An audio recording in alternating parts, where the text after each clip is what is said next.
Hello everybody, welcome back. This is going to be either the final one, I think it's probably not going to be. It's the second to last video in this little series in which we're trying to find a new niche.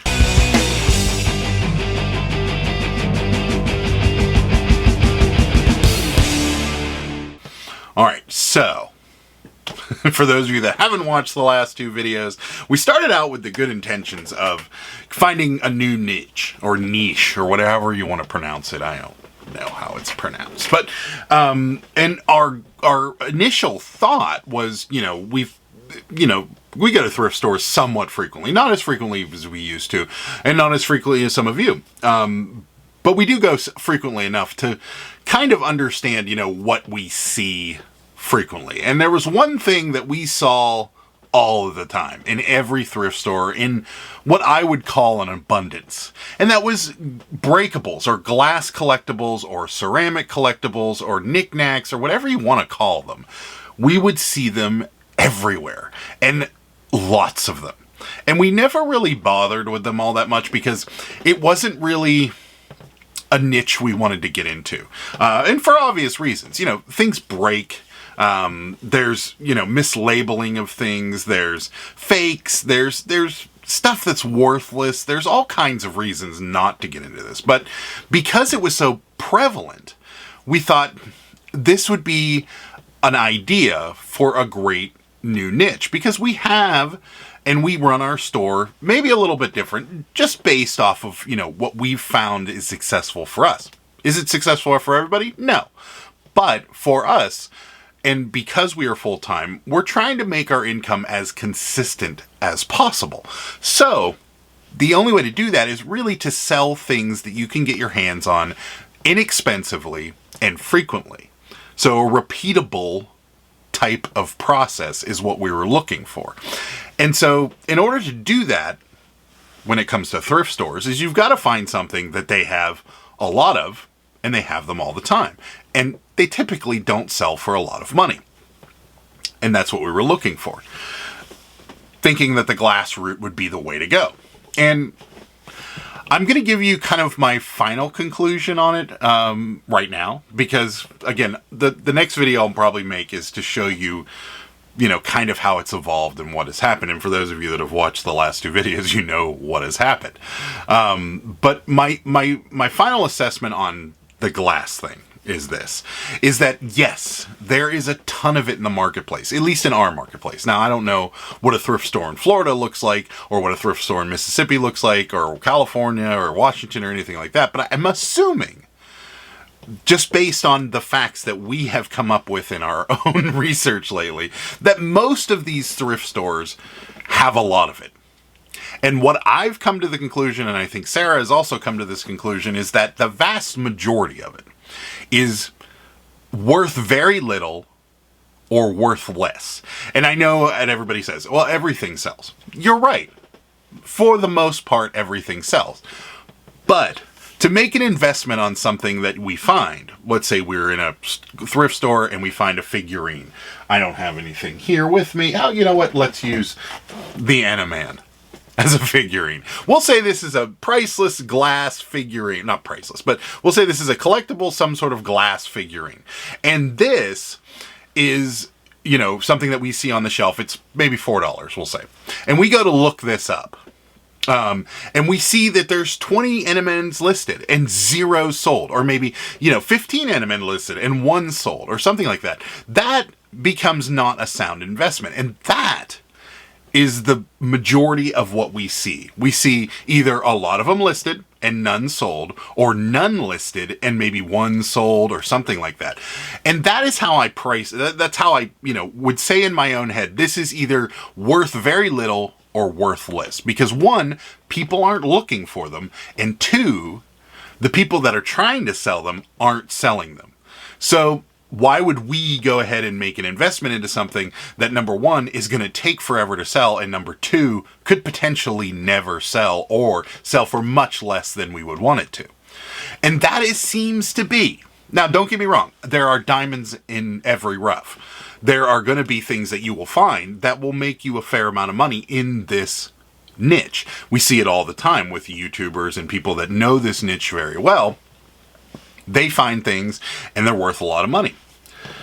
But I would say 75% of the stuff that is in those thrift stores is just some collectible that came out at some point in time that somebody collected and then kind of disregarded it. It sat on their shelf, collected dust, and then, if they moved or if somebody passed away or something to that effect happened, this ended up in a thrift store. And, that's just my assessment. That seems to be the way the vast majority of these things are. And, we've tried and we've bought in a few things here and there. We're still going to probably do that. We're still going to probably buy more of that kind of stuff going forward. It's just not a very repeatable process because of this, number one, the saturation, and number two, there's just not a lot of those things that are worth our time to be able to sell. So there's my conclusion. Take that however you will. It's really just to educate you guys on, what our experience has been during this whole process. And, if you know what has happened, you've known that we have stumbled, literally, quite literally, well, not literally, I didn't fall down, but we have, metaphorically stumbled into another niche, a niche that we have already kind of accidentally tested. And through me going and looking like a total creep at a thrift store the one day and buying a cart full of women's shoes.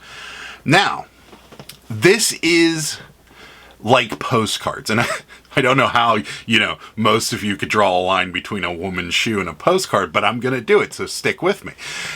Postcards, when you sell postcards, you don't get a stack of 50 postcards. Scan them, put them all up on eBay, list them all, and then, 3 days later they're all gone, or a week later they're all gone. That's not the way postcards work. They're a numbers game. So you put up as many as you can, and eventually you will sell through them. And there's no way to predict postcards either. So like if you see a postcard that's, the Chrysler Building in New York City, most people would look at that and say, there's probably tons of these out there. I'm not going to even bother with it, and throw it in the bin. But the reality behind the situation is postcards have this kind of revolving collector door, meaning that people come in, they buy what they want. There's no rhyme or reason to it. You would not want to list all of them because somebody will come through and buy them. So the more you put up, the more you sell. That's what I mean by a numbers game, meaning the more you throw into that kitty, the more likely it is that your store is going to be the one to sell to all these people. Now, there's millions of people that collect these things, just like there are millions of women that wear shoes. You see where I'm going with this?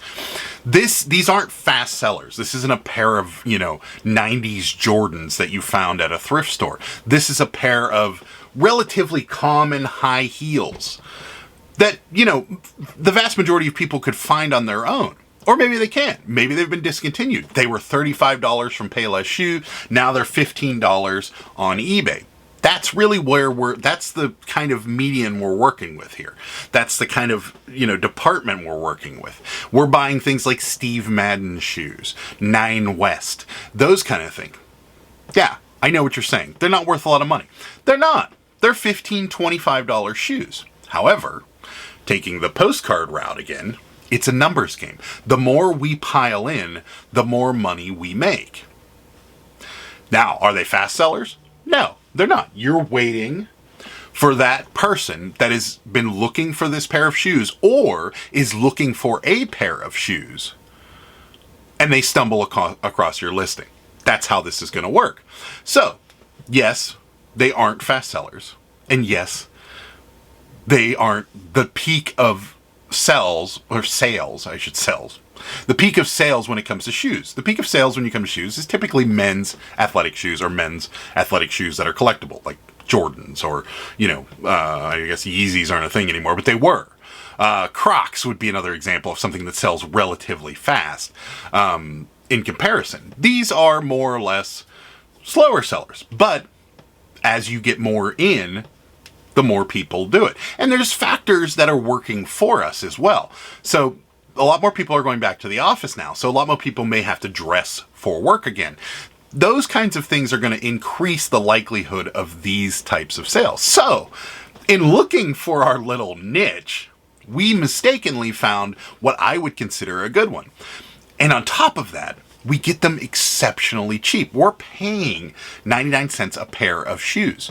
So it's not a huge upfront investment, which we knew the glass would be a bigger upfront investment when you factor in shipping supplies, boxes, and things of that nature, along with the products. Typically, you're not going to get the products for very cheap either. So this is actually working out for the better because we are spending $1 a pair of shoes. So we left the thrift store on Monday with 25 pairs of shoes, and it cost us $25.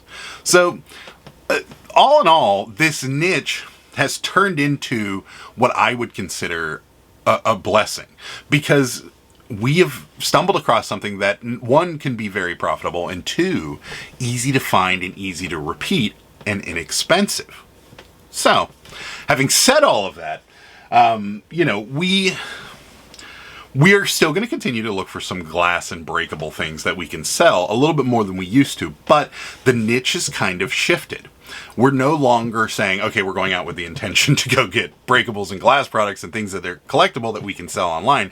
We're going out, every other, certain days of the week, knowing that these shoes are going to be on sale for 99 cents, expecting to buy shoes with the caveat of we may find a few breakable things that we could sell.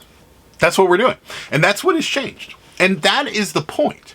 This kind of worked out for you guys a little better than I had initially planned, because that's a really good lesson. And the lesson is, you see a lot of stuff on YouTube. You see a lot of people saying, oh, you got to buy these. These are really hot sellers right now. Or, oh, this is a bolo and you got to sell this. And what a lot of you do is you kind of chase these bolos that you see.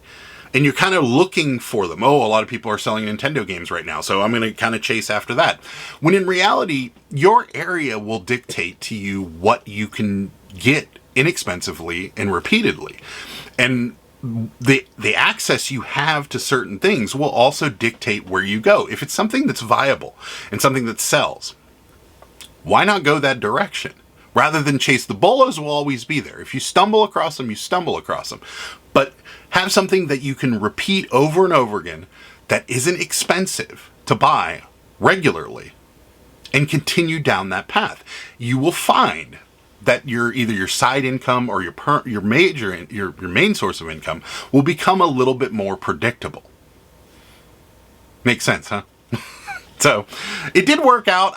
It taught me a lesson, as well as helping you guys kind of understand how this can be unpredictable when you're looking to expand. Is that, you may be laser focused on something, and then all of a sudden there's that something else, and you're like, wait a minute, this might be a better option. And can I do this again? Yes, I can. So I'm going to go over here and put this on pause for the moment and kind of focus in on that. And that's what we did. So I'm going to probably put out one more video kind of summarizing what we ended up buying and showing you guys products and showing you guys kind of what things are selling for and so forth. But we're going to have to wait it out because we're only 3 weeks into it. And like I said before, these aren't fast sellers. So there will be one more in this series. Just when that happens, I don't know. But for now, that's kind of the final conclusion, and I hope you guys enjoyed kind of coming along with the ride. I enjoyed making these videos. It's nice to kind of have a purpose, and maybe we'll do more series like this. I think it's kind of fun, and you guys seem to enjoy it too. So appreciate you guys watching, appreciate you guys subscribing. If you're not a subscriber, you might as well. It's free, and if you liked the video, hit that thumbs up. I'd appreciate that too. We'll see you next time. Bye. Good day, sir!